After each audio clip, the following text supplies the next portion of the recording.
I know, here I am again doing another kind of cheap Chinese product review, but a chance to make a 10 to 15% improvement in the home studio is a cool opportunity. So let's get into this review of the MELONARE SD-2.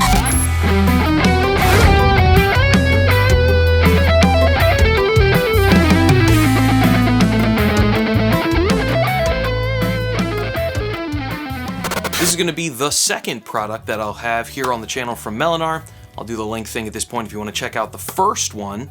This is the SD-2, which is a single stereo in-ear monitor system. This one will usually run you around 220 bucks on Amazon, but sometimes there are sales. Currently, it is for sale for $160. So let's get into the unboxing and go through everything that you get, and then we'll talk about the good, the bad, and my final thoughts on this one. Let's go. Now, if you've never used a wireless in-ear monitor system before, MELONARE is going to provide everything you're going to need to get up and running. First and foremost, obviously, is going to be the main brain right here. This is your transmitter module where it's going to control everything that's getting beamed out to your belt pack, basically. So on the left, you've got your main power button. This knob controls the volume of your input coming in. You've got your three different knobs to change your settings on it. You've got a headphone output to monitor directly, and the headphone volume knob right there, and then you've got your infrared sync spot. In other words, you don't have to go hunting, and try to find whatever frequency you're looking for. You can take the belt pack and sync it directly with that infrared sync spot, which is pretty cool. And then flipping around on the back, we've got obviously our inputs. This is our combo jacks, so yes, you can do a 1/4-inch input, balanced or unbalanced, and then obviously the main input would be a mic jack. So the combo jacks are pretty cool. You've got a pad switch on the back, the antenna jack right here, and then the power supply input, and then this is for your cable management. So that's sort of the main brain that you get with it, with the transmitter. For the antenna, you got two different options. You've got the just main antenna that can go right on the back of the unit, but they do also provide you with an extension cable which you can use with the rack ears to remote connect the antenna to the front, which obviously is going to improve your reception quality if you're rack mounting the unit. It does come with some small rubber feet, so you don't have to rack mount it if you don't want to. I am going to be rack mounting it, so that's pretty cool. They do also include these little plugs because there's little holes on the rack for both sides of it, so you can plug up the hole that you're not using, which is a nice little attention to detail. You've got your power supply for it. No big deal there. They do include rack screws to rack mount it as well. You got your rather cheap headphones, which, is fine. They include some headphones to get you up and running. Like I said, it's got everything to get you going. Obviously, you're going to want to upgrade something like this way sooner than later, but at the very least, you can get up and running or bring these to a gig so that you've got backups in case your main IEMs go down. And lastly, the battery pack part, and this is where I've ran into a little bit of problems already where this top part does not want to stay on. So I'm going to probably have to super glue that, so that is going to be in the negatives. We'll talk about that later. This is what your belt pack part looks like. You've got your display on it showing you what frequency you're on.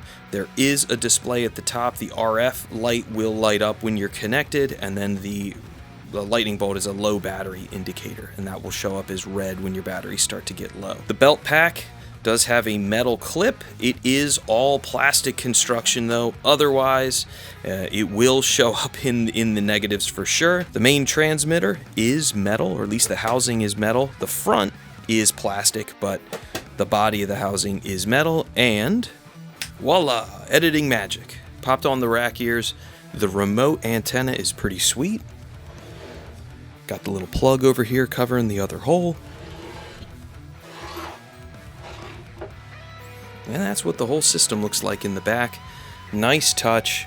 Be able to get the antenna out front in a rack case is going to make a big difference in the ability to the unit, obviously, to be more consistent with its reception. 2 thumbs up. And here's the transmitter fired up, what the display looks like. Hopefully it shows up on camera okay. You've got your levels to the left, you've got the group, the channel, the frequency, the ability to lock the unit so that it doesn't get accidentally, bumped while you're mid-performance. Settings for stereo, the RF, I have it in the high setting right now. It does have that low setting that will show up in the negatives. And just the overall look and vibe of the front display.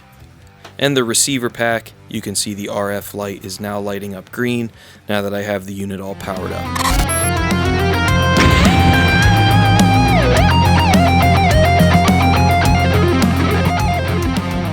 On to the good, and the first good is obviously that this kit has everything you're going to need to get up and running, especially if you've never used an in-ear monitor system like this.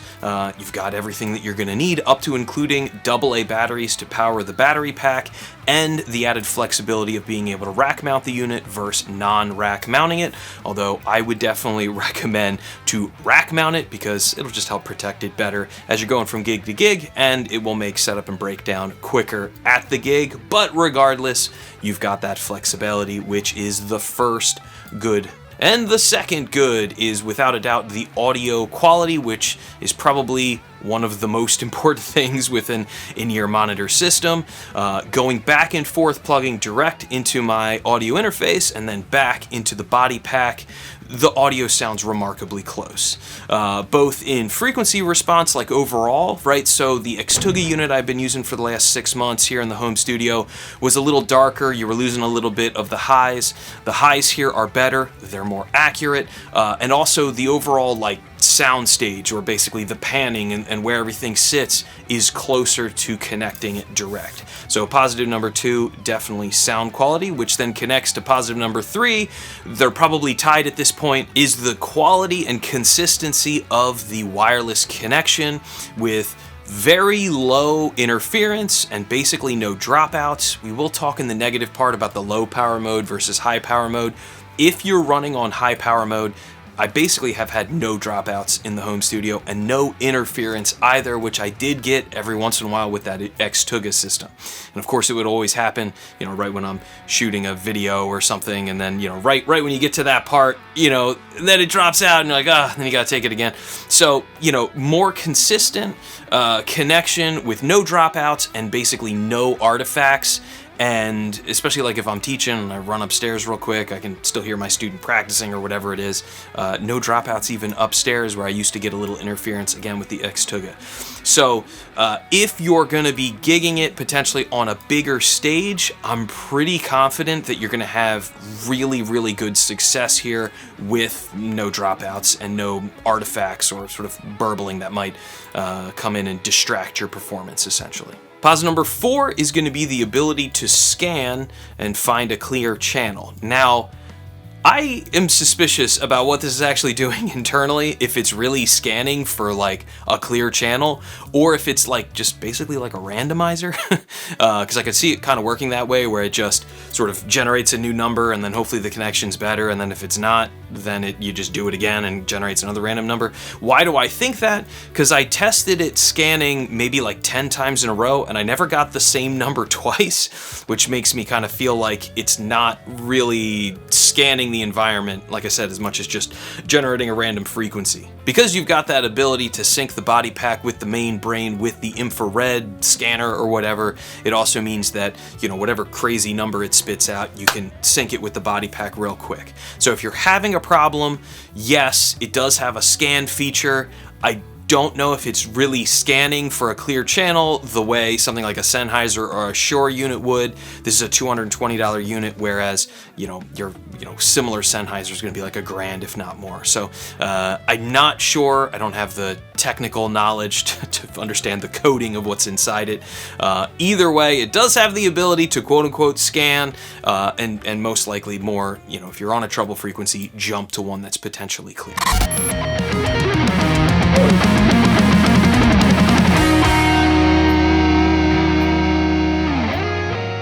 On to the bad, and this is going to be nitpick city, but I find the build quality of the body pack to be a little cheap. It's very plasticky. For my particular one, the one tab really doesn't want to close on it, and you have to push harder, and I am very confident that that little plastic tab is going to break sooner or later. Speaking of breaking, the first thing that went wrong was the volume knob part just popped right off, like literally popped it out of the box, it popped right off. Now I did go grab a little bit of super glue and re-glue it in place, and it's been fine since, but my solution to make sure it doesn't fall off again has actually been to just leave it at the volume level that I like, and when I'm done using, I just pop a battery out so that I don't even have to mess with it. That would be my suggestion. Yeah, that thing really doesn't want to close. So, not the greatest build quality in the battery pack, or in the body pack, I'm sorry. And it's up to you if you think it's a positive or a negative that it doesn't have built-in batteries. I guess you could make a case it really is nice that it doesn't, because if the batteries die on you at a gig, you can just change them real quick. So, you know, for me, for what I do at the home studio, I'd rather have them actually built in and then not have to open the thing up and all that. But the antenna does have like a little nut to hold it on place, which is cool. And you do have a metal part for the battery, for the body pack, for the clip. Sorry, I can't talk all of a sudden. But in my opinion, yeah, it's a little cheap. You know, not the greatest made body pack, but it is light, right? So the Xtuga one that I've been using was all metal, really robust body packs that I'm sure would last, you know, thousands of gigs and be fine. But it had a built-in battery, but they're really heavy. So these are really light. So right, there's a trade-off there. So if you're a lady performer, something like this would definitely hang on like a dress potentially. You might be able to find a way of getting it to hang on lighter clothing and it won't feel like it's about to fall off. Whereas something that's better made, quote unquote, or made of metal is then going to be heavier. So something to think about. The second negative is going to be the little plug that goes in the rack ear for it. It's there cosmetically, so you could run your antenna to either side, left or right. My problem that I discovered was that the left one, the plug is so far over that it bumps into the rack rail inside and doesn't really want to plug cleanly. If you put the antenna on the other side, that wouldn't be a problem because the hole's over a little bit further. So very, very small thing, but it wasn't a negative. It's just not as like pretty maybe as I would have liked where I wanted to run the antenna. So it is what it is. And the last negative is gonna be that low power versus high power mode. I do not see any setting where the low power mode makes any sense at all. I went to low power mode and literally sitting right across from the thing in my home studio, I was getting dropouts and was really concerned then about how good the reception was actually going to be. Switched to high power mode and everything's fine. So they advertise it as the low power mode is good for like a small venue, and then the high power mode is good for a big venue. I think that you always are going to want to be on high power mode because you're not going to want to risk a dropout regardless, big venue or small venue. So not that it's like a negative per se, I just think it's like a feature that you're never going to want to use. So I'm putting it here.